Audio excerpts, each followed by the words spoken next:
Hello my dear students, I am Shubhangi Sharma, your ECRL faculty and mentor and welcome to ECRL। बच्चों class 10th का जो term 1 का आपका syllabus है वो ऑलमोस्ट कंप्लीट हो चुका है। हमने केमिकल रिएक्शन इक्वेशंस पहले ही कंप्लीट कर लिया था, उसके बाद हमने एसिड एंड बेस भी कंप्लीट कर लिया है। इसके अलावा जो प्रवीण सर है उन्होंने आपको लाइफ प्रोसेस कंप्लीट करवा दिया है और लाइट एंड ह्यूमन आई भी। तो आज हम करने वाले हैं हमारा नया chapter start, that is metal and non metal. तो ये लास्ट चैप्टर है जो आपका टर्म 1 में आने वाला है। तो मेटल्स एंड नॉन मेटल्स की जो थ्योरी है वो हमने पहले कंप्लीट नहीं करी थी, इसलिए इस पूरे लेक्चर में हम इसके जो बेसिक कॉन्सेप्ट्स हैं उसको क्लियर करेंगे और उन्हीं कॉन्सेप्ट पे जो बेस्ड क्वेश्चंस हैं उनको सॉल्व करेंगे। तो बच्चों सबसे पहले हम देख लेते हैं कि आज का जो चैप्टर है आपका मेटल्स एंड नॉन मेटल्स, उसका सिलेबस क्या है। आपका काफ़ी सारा जो पोर्शन है इस चैप्टर का वो डिलीट हो चुका है, that is occurrence of metal, जिसमें आपका पूरा जो मेटलर्जिकल प्रोसेस था वो आता था, वो कंप्लीट डिलीट हो चुका है। और अब आपका जो सिलेबस है उसमें आते हैं आपके properties of metals and non metals, यानी कि फिजिकल प्रॉपर्टीज़ और केमिकल प्रॉपर्टीज़, जो हम इस लेक्चर में देखने वाले हैं। इसके अलावा आपका आता है reactivity series and then formation of ionic compounds and its property. तो यही आपका कंप्लीट सिलेबस रह गया है इस चैप्टर का। तो चलो, जिन जिन बच्चों ने अभी तक सब्सक्राइब नहीं किया है चैनल, फटाफट से सब्सक्राइब कर दो और अपने फ्रेंड्स के साथ शेयर भी कर दो, ताकि आने वाले हर लेक्चर का जो नोटिफिकेशन है वो आप तक पहुंच सके। तो हम स्टार्ट करते हैं हमारा chapter metal and non metal. तो स्टूडेंट्स, आपने देखा होगा आपकी मम्मी को रिंग पहने हुए, या फिर हो सकता है आप भी पहनते हो। एक गोल्ड की रिंग होती है और ऊपर उसमें डायमंड फिट होता है। लेकिन क्या आपको पता है कि ये दोनों ही चीज़ें क्या होती हैं? अलग अलग सब्सटेंस होती है। एक मेटल होता है और एक नॉन मेटल।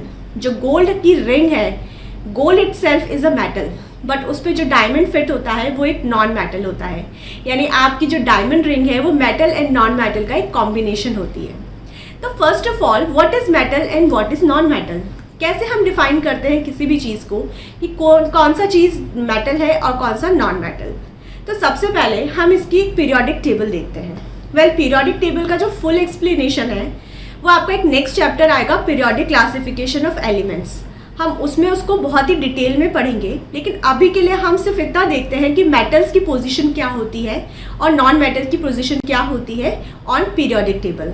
तो आप देखो यहाँ पर ये जो एक लाइन होती है कार्बन से लेकर फॉस्फोरस, सिलिकॉन और ये, इसके जो लेफ्ट हैंड साइड पे जितने भी होते हैं एलिमेंट्स वो क्या कहलाते हैं? मेटल्स। और राइट हैंड साइड पे जो होते हैं वो कहलाते हैं हमारे नॉन मेटल। तो आप देख सकते हो कितनी ज़्यादा क्वांटिटीज़ में हमारे पास मेटल्स होते हैं और बहुत ही कम क्वांटिटीज़ में हमारे पास होते हैं नॉन मेटल्स। तो ये तो आपने देखा कि पीरियोडिक टेबल में जो मेटल्स एंड नॉन मेटल्स की पोजीशन है वो क्या होती है। बट हम कैसे डिफाइन कर सकते हैं कि क्या चीज़ मेटल्स है और क्या चीज़ नॉन मेटल? तो फर्स्ट ऑफ ऑल, जितने भी मेटल्स होते हैं वो मेटल्स क्या बनाते हैं? हमारे कैटायंस बनाते हैं। जैसे कि फॉर एग्जांपल, अगर सोडियम क्या है? एक मेटल है और ये क्या करता है? एक इलेक्ट्रॉन को डोनेट करके क्या बना लेता है? Na+। तो ये जो प्लस चार्ज आता है, तो ये जो एक आयन बना है, इस आयन को हम क्या कहते हैं? कैटायन। इसकी पूरा ज़्यादातर आप जो डिटेल्स है वो आप आने वाले जो लेक्चर है आयनिक कंपाउंड्स उसमें आप पढ़ोगे, बट हम सिर्फ बेसिक नॉलेज ले रहे हैं कि what is metal and what is non metal. तो बेटा, जितने भी मेटल्स होते हैं वो क्या बनाते हैं? आपके कैटायंस बनाते हैं। यानी कि वो सब क्या करते हैं? एक इलेक्ट्रॉन या 2 या 3 इलेक्ट्रॉन्स को डोनेट करते हैं और क्या बना लेते हैं? पॉजिटिव आयन, यानी कि कैटायन। तो हो जैसे कि मैग्नीशियम क्या करता है? 2 इलेक्ट्रॉन्स डोनेट करके क्या बना लेता है? Mg+2। अब नॉन मेटल्स क्या होते हैं? नॉन मेटल्स जैसे कि क्लोरीन क्या करता है? 1 इलेक्ट्रॉन गेन करता है और क्या बनाता है? Cl-। यानी कि ये जो माइनस चार्ज आया है क्लोरीन के ऊपर, इसको हम क्या कहते हैं? एनायन। तो जितने भी नॉन मेटल्स होते हैं वो क्या करते हैं? इलेक्ट्रॉन को गेन करते हैं और बना लेते हैं नेगेटिव आयन, जिसे हम कहते हैं एनायंस। तो अब इतना चीज़ तो हमें क्लियर हो गई कि जितने भी मेटल्स होते हैं वो क्या बनाते हैं? कैटायंस, यानी कि उसके ऊपर क्या चार्ज होता है? Positive charge. जितने भी नॉन मेटल्स होते हैं वो क्या बनाते हैं, एनायंस, और उन पे कौन सा चार्ज होता है, नेगेटिव चार्ज। अब ऐसा क्यों हो रहा है वो आप पढ़ोगे जब आप आयनिक कंपाउंड्स के बारे में पढ़ोगे। तो अभी के लिए हम सिर्फ बेसिक डेफिनेशन देख रहे हैं, what is metal and what is non metal. तो अब हम स्टार्ट करते हैं। बट अगर सोचो आपको कोई सब्सटेंस दे दिया गया और आपसे पूछा जा रहा है कि ये मेटल होगा या नॉन मेटल, तो आप कैसे आइडेंटिफाई कर सकते हो कि इट इज़ अ मेटल और नॉन मेटल? आपको तो ये नहीं पता, मतलब मैंने आपको नहीं बताया कि ये इलेक्ट्रॉन डोनेट कर रहा है या इलेक्ट्रॉन गेन करेगा, तो फिर आप कैसे पता कर सकते हो कि ये मेटल होगा या नॉन मेटल होगा? वेल, उसके लिए हम देखते हैं इसकी फिजिकल प्रॉपर्टीज और केमिकल प्रॉपर्टीज। तो अब हम देखते हैं इसकी फिजिकल प्रॉपर्टीज। तो फिजिकल प्रॉपर्टी में जो फर्स्ट प्रॉपर्टी होती है वो है सोनोरस। What is sonorous? आपने देखा होगा स्कूल्स में आपके बेल होती है, मंदिरों में हम कई बार जाते हैं तो वहाँ भी हम बेल यूज़ करते हैं, और हमारे घरों में भी अगर मंदिर होता है तो बेल होती है। आप देखना अपने घर के जो किचन होते हैं, किचन में जितने भी हम बर्तन यूज़ करते हैं, अगर आप उसको किसी चम्मच से या किसी से बजाकर देखोगे तो उसमें से आवाज़ आती है। तो ये आवाज़ क्यों आ रही है? ये जो प्रॉपर्टी होती है कि हम किसी चीज़ को अगर बीट करें और उसमें से साउंड प्रोड्यूस हो, उसको कहते हैं हम सोनोरस। तो जितने भी मेटल्स होते हैं वो क्या होते हैं, सोनोरस होते हैं। यानी कि उसको अगर आप बीट करोगे तो उसमें से क्या होगा, आवाज़ आती है। लेकिन जितने भी नॉन मेटल्स होते हैं उनकी ये प्रॉपर्टी नहीं होती। लाइक अगर आप कार्बन को, आपने कभी नहीं देखा होगा कि हम कार्बन के बर्तन बनाते हो या कार्बन के हमने बेल बनाई हो, है ना? तो जितने भी मेटल्स होते हैं वो क्या होते हैं, सोनोरस होते हैं, और जितने भी नॉन मेटल्स होते हैं वो क्या होते हैं, सोनोरस नहीं होते। सेकेंड आपका आता है प्रॉपर्टी लस्टर। लस्टर क्या होता है कि कोई भी चीज़ अगर चमक रही है तो उसको हम कहते हैं लस्ट्रस। जैसे कि गोल्ड, सिल्वर, प्लैटिनम, ये सब क्या होते हैं, एक मेटल होते हैं और ये काफ़ी चमकीले होते हैं। एल्यूमिनियम आप देख लो, ये भी चमकता है। तो जितने भी मेटल्स होते हैं उनकी प्रॉपर्टी क्या होती है, वो लस्ट्रस होते हैं, यानी कि चमकीले होते हैं। लेकिन जो नॉन मेटल्स होते हैं उनकी प्रॉपर्टी में लस्टर नहीं होता, they are not lustrous. But इसका भी एक एक्सेप्शन है, आयोडीन। आयोडीन एक नॉन मेटल होता है, लेकिन वो दिखने में कैसा होता है, चमकीला होता है। ठीक है। नेक्स्ट आपकी प्रॉपर्टी आती है फिजिकल स्टेट। अगर आप देखोगे जितने भी मेटल्स होते हैं वो सभी मेटल्स किस प्रॉपर्टी में एग्जिस्ट करते हैं, मैक्सिमम सॉलिड होते हैं और हार्ड होते हैं। कुछ एक एक्सेप्शन है, जैसे कि मरकरी। मरकरी आपका लिक्विड स्टेट में पाया जाता है, और इसके अलावा सोडियम और पोटेशियम, ये भी दो एक एक्सेप्शन है। ये सॉलिड होते हैं लेकिन इतने हार्ड नहीं होते, हम इजीली उसको नाइफ से कट कर सकते हैं। लेकिन जो नॉन मेटल्स होते हैं, non metals generally gaseous state में पाए जाते हैं, लेकिन इसका कुछ एक्सेप्शन है, लाइक ब्रोमीन। ब्रोमीन आपको एक नॉन मेटल होता है, लेकिन वो किस स्टेट में पाया जाता है, लिक्विड स्टेट में।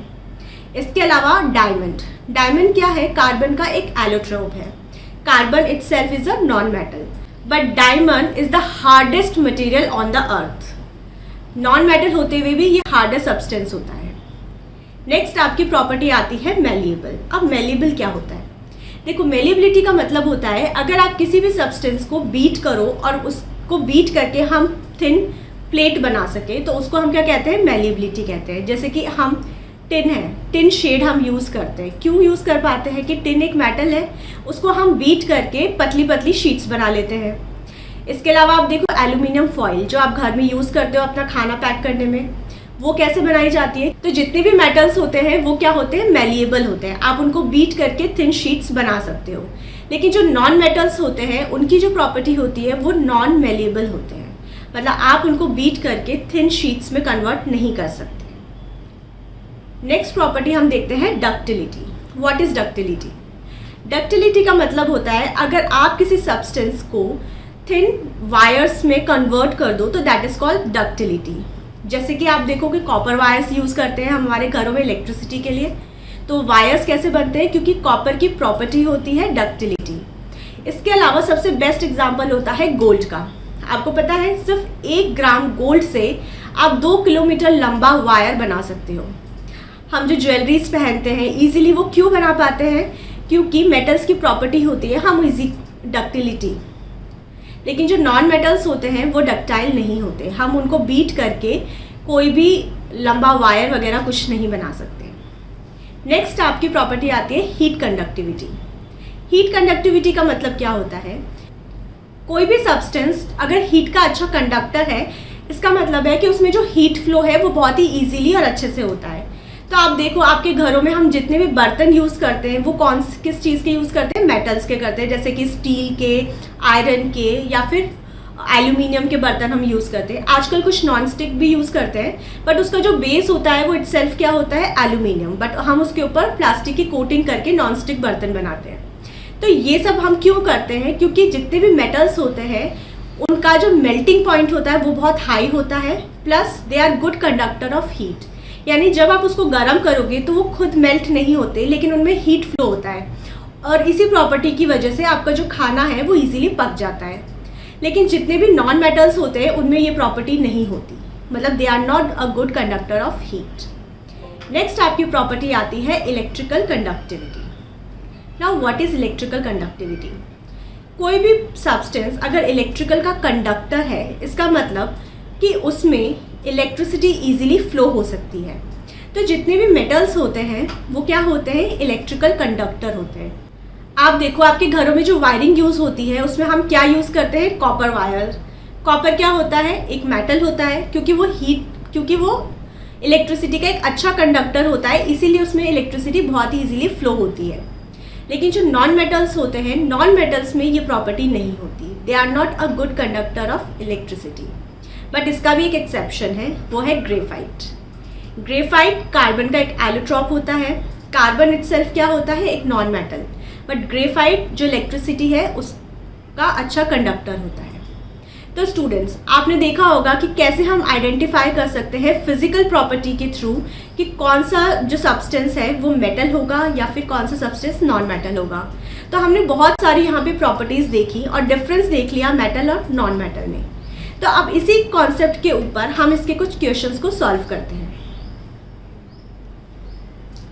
तो हमारा फर्स्ट क्वेश्चन है, aluminium is used for making cooking utensils. Which of the following property of aluminum are responsible for the same?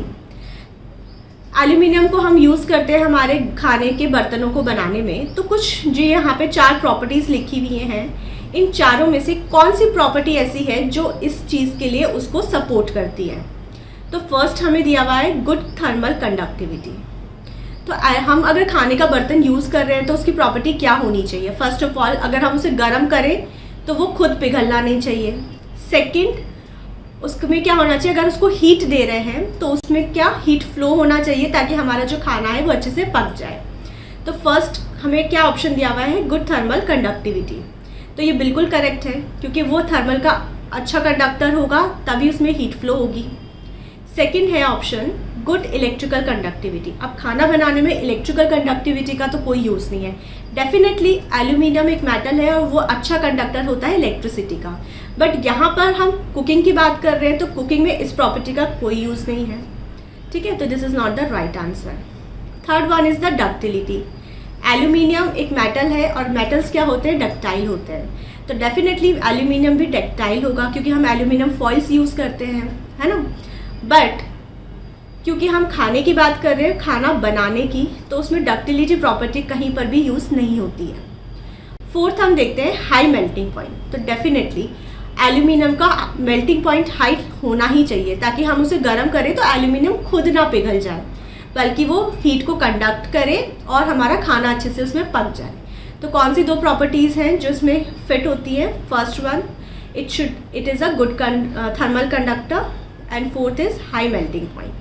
तो इसका जो आंसर होगा वो होगा 1 और 4, यानी कि डी ऑप्शन। नेक्स्ट क्वेश्चन है, which property of metal is used for making bells and strings of musical instrument like sitar and violin? कौन सी प्रॉपर्टी मेटल की यूज़ होती है बेल्स बनाने में या फिर सितार और वायलिन की स्ट्रिंग बनाने में? तो बेल बनाने के लिए या फिर सितार और वायलिन बनाने के लिए हमें क्या चाहिए? कोई भी एक ऐसा सब्सटेंस होना चाहिए जिसमें से आवाज़ आती हो, और ये प्रॉपर्टी क्या होती थी? Sonorous.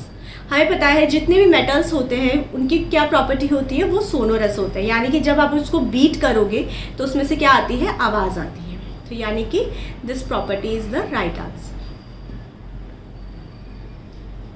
Next question is, which of the following non metal is lustrous? हमें पता है नॉन मेटल्स क्या होते हैं, नॉन लस्ट्रस होते हैं, वो चमकीले नहीं होते।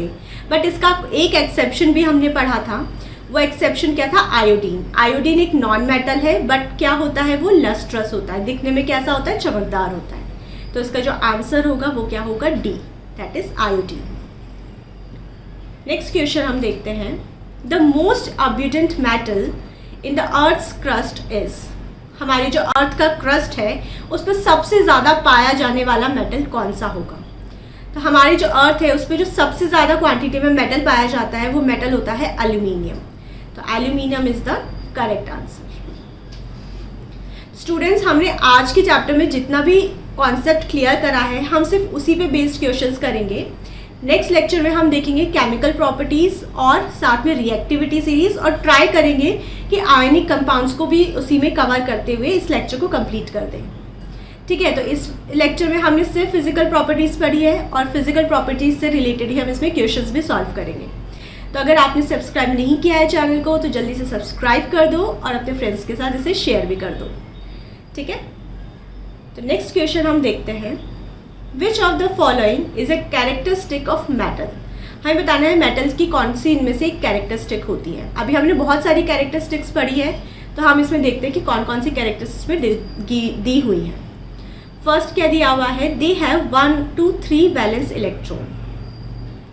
तो डेफिनेटली जितने भी मेटल्स होते हैं वो क्या बनाते हैं, हमारे कैटायंस बनाते हैं, यानी कि पॉजिटिव चार्ज बनाते हैं, है ना। और वो पॉजिटिव चार्ज या तो +1 होता है या फिर +2 होता है या फिर +3 होता है, यानी कि जो फर्स्ट है that is the correct answer. They have 1 to 3 valence electron. अब जो दूसरे हैं 4 to 8 वैलेंस इलेक्ट्रॉन, नहीं, ये this is wrong. They are brittle नहीं होते हैं। जो भी मेटल्स हैं, ब्रिटलनेस जो प्रॉपर्टी होती है वो किसकी होती है, नॉन मेटल्स की होती है। Next one is they are capable to form anions easily. Anions क्या बनाते हैं, नॉन मेटल्स बनाते हैं, क्योंकि एनायंस का क्या मतलब होता है, एनायन का मतलब होता है नेगेटिव चार्ज, और नेगेटिव चार्ज किस पे आता है, नॉन मेटल्स पे। तो इसका जो ऑप्शन ए है that is the correct answer. Now next question is an alloy is. Option में आपके आता है एलिमेंट, कंपाउंड, होमोजीनियस मिक्सचर और हेट्रोजीनियस मिक्सचर। तो फर्स्ट ऑफ ऑल एलिमेंट्स क्या होते हैं, एलिमेंट्स क्या होता है कि जितने भी सब्सटेंस हैं जो अपने ओरिजिनल फॉर्म में, सिंगल फॉर्म में पाए जाते हैं उनको हम एलिमेंट्स कहते हैं। जैसे कि सिंपल सोडियम हो गया, ठीक है, एल्यूमिनियम हो गया, तो दीज आर एलिमेंट्स। अब कंपाउंड्स क्या होते हैं, कंपाउंड्स होते हैं कि जब दो एलिमेंट्स आपस में केमिकली रिएक्ट करके एक नया प्रोडक्ट बनाते हैं और उस प्रोडक्ट की जो प्रॉपर्टी होती है वो टोटली डिफरेंट होती है उसके एलिमेंट से, तो उसको हम क्या कहते हैं, कंपाउंड। जैसे कि फॉर एग्जांपल आप देखो, हाइड्रोजन रिएक्ट करके ऑक्सीजन के साथ क्या बनाता है, H2O। अब H2O में हाइड्रोजन भी आ रहा है, ऑक्सीजन भी आ रहा है, लेकिन इसकी जो प्रॉपर्टी होती है H2O की वो टोटली डिफरेंट होती है हाइड्रोजन से और ऑक्सीजन से। यहाँ हाइड्रोजन एक एलिमेंट है, ऑक्सीजन भी एक एलिमेंट है, बट H2O क्या है, एक कंपाउंड है। यानी कि दो एलिमेंट्स ने आपस में रिएक्ट किया और क्या बना लिया, एक कंपाउंड बना लिया, और इस कंपाउंड की जो प्रॉपर्टी होती है टोटली क्या है, डिफरेंट होती है। अब next option is homogeneous mixture. Homogeneous mixture क्या होते हैं, होमोजीनियस का मिक्सचर का मतलब होता है कि जब दो या दो से ज़्यादा सब्सटेंसेस को हम जब आपस में मिक्स करते हैं तो उसका जो रेशियो होता है या उसका जो डिस्ट्रीब्यूशन होता है पार्टिकल्स का वो हर जगह सेम होता है। ऐसा कभी नहीं होता कि सब्सटेंस ए एक जगह ज़्यादा है दूसरी जगह कम है, या सब्सटेंस बी एक जगह ज़्यादा है दूसरी जगह कम है। वो सारे क्या होते हैं, इक्वली डिस्ट्रीब्यूट होते हैं, तो उसको हम कहते हैं होमोजीनियस मिक्सचर। जैसे कि वाटर में आप चीनी मिलाओ तो आप देखोगे कि हर एक बूंद में सेम टेस्ट आएगा। ऐसा नहीं होगा कि ऊपर का पानी मीठा है, नीचे का पानी फीका है, या नीचे का पानी मीठा है, ऊपर का फीका है, ऐसा कभी नहीं होगा, क्योंकि उसमें जो चीनी है वो वाटर में क्या होती है, इक्वली डिस्ट्रीब्यूट हो जाती है, तो उसको हम कहते हैं होमोजीनियस मिक्सचर। और जो हेट्रोजीनियस मिक्सचर होता है वो क्या होता है कि जब दो मिक्सचर्स को हम आपस में या दो सब्सटेंसेस को हम आपस में मिक्स करते हैं तो वो क्या होता है, इक्वली डिस्ट्रीब्यूट नहीं होते। कहीं पे एक सब्सटेंस की क्वांटिटी ज़्यादा होती है, कहीं पे कम, तो उसको हम कहते हैं हीट्रोजीनियस मिक्सचर। अब क्वेश्चन में हमसे क्या पूछा गया है, क्वेश्चन में पूछा जा रहा है कि जो अलॉय है वो क्या होता है। अब अलॉय का एक एग्जाम्पल हम लेते हैं ब्रास। ब्रास किससे मिलके बना होता है, कॉपर से प्लस जिंक से। कॉपर की क्वांटिटी कम लगभग 80% होती है, जिंक की अराउंड 20% होती है। तो ये दोनों को हम आपस में क्या करते हैं, मिक्स कर देते हैं, तो एक नया प्रोडक्ट बनता है, उसको हम क्या कहते हैं, ब्रास। तो कॉपर और जिंक यहाँ पे क्या है, दोनों ही मेटल है, और दोनों ही मेटल आपस में केमिकली रिएक्ट नहीं कर रहे, बल्कि दोनों ही मेटल आपस में मिक्स हो रहे हैं। इसके जो पार्टिकल्स हैं आपस में मिक्स हो रहे हैं और इक्वली डिस्ट्रीब्यूट हो रहे हैं। तो अलॉय क्या होता है, एक होमोजीनियस मिक्सचर होता है। Next question is which of the following is not a characteristic of metal. तो फर्स्ट ऑप्शन क्या दिया है आपको, मैलिएबल। मैलिएबल हमें पता है मेटल की एक प्रॉपर्टी होती है मैलिएबिलिटी, कि आप उसको बीट करोगे तो वो एक थिन शीट्स में कन्वर्ट हो जाती है। तो metal is a property of malleability, is a property of metal.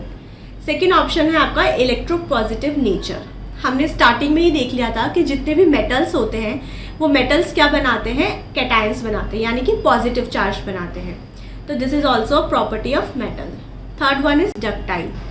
Ductile property क्या होती है कि हम मेटल्स को थिन वायर्स में कन्वर्ट कर सकते हैं, तो ये भी एक प्रॉपर्टी होती है मेटल की, यानी कि तीनों ही मेटल की प्रॉपर्टी है। बट क्वेश्चन में हमें क्या पूछा गया है, which is not a characteristic of metal. तो यहाँ पे आंसर क्या आएगा, नन ऑफ दीज। तो स्टूडेंट्स, जब भी क्वेश्चन में आपको नॉट वर्ड दिखाई दे जाए या फिर इनकरेक्ट वर्ड दिखाई दे जाए, तो बहुत ही हमें ध्यान रहकर उस क्वेश्चन को सॉल्व करना है। तो बेटर यही होता है कि जहाँ भी आपको नॉट दिख रहा है आप उसको अंडरलाइन कर लो और फिर इस नॉट को ध्यान में रखते हुए क्वेश्चंस को सॉल्व करो। क्योंकि हमारी आदत क्या होती है, हमने क्वेश्चन में नॉट तो पढ़ लिया, बट हमको लगता है कि क्वेश्चन में पूछा जा रहा है कि which is the property of metal, और फर्स्ट ही हम मैलिएबल पढ़ते हैं और ए आंसर टिक कर देते हैं जल्दी में। ठीक है, तो ऐसा हमको नहीं करना है। क्वेश्चन को बहुत ही ध्यान से पढ़ना है। कहीं पर भी नॉट वर्ड दिख जाए उसको अंडरलाइन करो और फिर ध्यान से पढ़ो क्वेश्चन को और फिर उसको सॉल्व करो।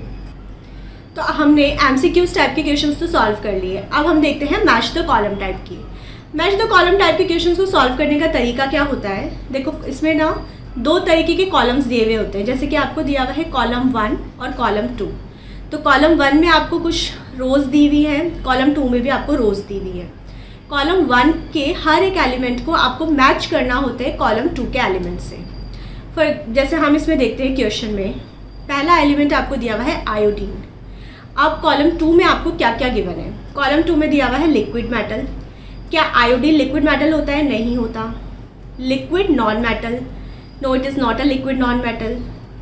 आर क्या दिया हुआ है आपको, लस्ट्रस। तो जो आयोडीन है वो नॉन मेटल होता है और क्या होता है, लस्ट्रर, यानी कि एक इसके साथ क्या आ रहा है, आर। अब देखो डायमंड में आप देखो फर्स्ट क्या दिया हुआ है, लिक्विड मेटल। तो नहीं, ये लिक्विड मेटल तो नहीं, लिक्विड होता ही नहीं, it is the hardest substance. क्यों क्या है आपको, लिक्विड नॉन मेटल, तो this is also wrong. Or हमारा ऑलरेडी ए के साथ जा चुका है। लास्ट क्या बचता है, हार्डेस्ट सब्सटेंस, तो दिस इज द राइट, यानी कि बी का क्या होगा हमारा, एस। अब देखो मरकरी क्या है हमारा, एक मेटल है और वो क्या किस फॉर्म में पाया जाता है, लिक्विड फॉर्म में, यानी कि मरकरी क्या होगा, एक लिक्विड मेटल होगा। तो सी का क्या हो गया हमारा, पी। अब लास्ट वाले को आपको मिलाने की ज़रूरत ही नहीं है क्योंकि एक ही ऑप्शन बचता है, दैट इज़ क्यू। तो डी के साथ आ गया आपका क्यू। तो इस तरीके से हम सॉल्व करते हैं मैच द कॉलम टाइप के क्वेश्चंस। तो बहुत ही इजी तरीके के क्वेश्चंस होते हैं। क्वेश्चंस को देख के हमें बिल्कुल घबराना नहीं है, क्वेश्चन को देखना है, उसको पढ़ना है, बहुत ही शांत दिमाग के साथ उसको सॉल्व करना है, वो ईजिली सॉल्व हो जाते हैं। ठीक है, चलो अब हम नेक्स्ट टाइप का क्वेश्चन करते हैं, that is assertion and reason. Assertion reason type के क्वेश्चंस को सॉल्व करने का क्या तरीका होता है, देखो इसमें दो स्टेटमेंट दिए हुए होते हैं, एक होता है असर्शन और एक होता है रीजन। और इसमें हमें बताना होता है क्या दोनों स्टेटमेंट करेक्ट हैं, और अगर करेक्ट है तो क्या रीजन असर्शन का करेक्ट एक्सप्लेनेशन है। तो उसी के बेस्ड आपको 4 ऑप्शंस दिए हुए होते हैं, ऑप्शन ए, बी, सी और डी। ठीक है, कहीं कहीं पर ई भी दिया हुआ होता है। तो हम देखते हैं हमारा फर्स्ट स्टेटमेंट। देखो हमारा फर्स्ट स्टेटमेंट कहता है, असर्शन है हमारा, मेटल्स आर सोनोरस। तो क्या मेटल सोनोरस होते हैं? डेफिनेटली होते हैं। यही तो हमने पहली प्रॉपर्टी देखी थी जब हम पढ़ रहे थे मेटल्स एंड नॉन मेटल्स की फिजिकल प्रॉपर्टी। तो मेटल्स आर सोनोरस, यानी कि this statement is correct. Reason में हमें दिया हुआ है, they are generally brittle in the solid state, यानी कि metals are generally brittle in the solid state, they break into pieces when hammered. तो क्या ये करेक्ट आंसर है? जितने भी मेटल्स होते हैं वो क्या होते हैं? सॉलिड और हार्ड होते हैं। आप उसको इजीली ब्रेक नहीं कर सकते हो, तो they are not brittle. Brittleness property किसकी होती है? नॉन मेटल्स की होती है। यानी कि जो रीजन है दैट इज रॉन्ग, यानी असर्शन तो करेक्ट है बट रीजन क्या है? Not correct. अब आप देखो इसमें ऑप्शंस क्या क्या दिए होते हैं। फर्स्ट ऑप्शन दिया होता है, both assertion and reason are true. तो हमारा रीजन तो रॉन्ग हो गया, यानी कि A is not the right answer. अब बी ऑप्शन क्या दिया हुआ है, both assertion and reason are true but reason is not correct explanation. हमारा असर्शन तो करेक्ट था बट रीजन करेक्ट नहीं था, यानी कि बी भी इसका आंसर नहीं होगा। सी पे देखो, सी पे लिखा हुआ है assertion A is true but reason is false. तो this is the right answer, because हमने देखा था असर्शन करेक्ट है, मेटल सोनोरस होते हैं, बट रीजन में हमें क्या दिया हुआ था कि रीजन में दिया हुआ था कि जो मेटल्स होते हैं वो ब्रिटल होते हैं। तो रीजन इटसेल्फ स्टेटमेंट ही गलत है। तो डेफिनेटली जब स्टेटमेंट ही गलत है तो असर्शन का करेक्ट एक्सप्लेनेशन हो भी नहीं सकता। तो जिसका आंसर होगा सी। तो स्टूडेंट्स, हमारा आज का लेक्चर आज यहीं कंप्लीट होता है। आज के लेक्चर में हमने पूरे मेटल्स एंड नॉन मेटल्स के फिजिकल प्रॉपर्टीज़ को देखा था। नेक्स्ट लेक्चर में हम इसकी केमिकल प्रॉपर्टीज़ को देखेंगे, रिएक्टिविटी सीरीज़ को भी देखेंगे और ट्राई करेंगे कि आयनिक कंपाउंड्स को भी कंप्लीट करके इन सभी टॉपिक्स के एमसीक्यूज़ क्वेश्चंस को हम सॉल्व करें। तो आप अगर नेक्स्ट लेक्चर का नोटिफिकेशन चाहते हो तो फटाफट से चैनल को सब्सक्राइब कर दो और अपने फ्रेंड्स के साथ इसे शेयर भी कर दो। इस पूरे सेशन की जो पीडीएफ है आप उसको इजीली डाउनलोड कर सकते हो गिवन लिंक के थ्रू। जो डिस्क्रिप्शन में आपको लिंक दिया हुआ है उस लिंक पे आपको क्लिक करना है और जो कोर्स आपके सामने ओपन होगा उस कोर्स को आपको ऐड करना है। वो कोर्स टोटली फ्री है आपके लिए, इसके कोई चार्जेस नहीं है। तो I hope you enjoy the lecture. Thank you so much.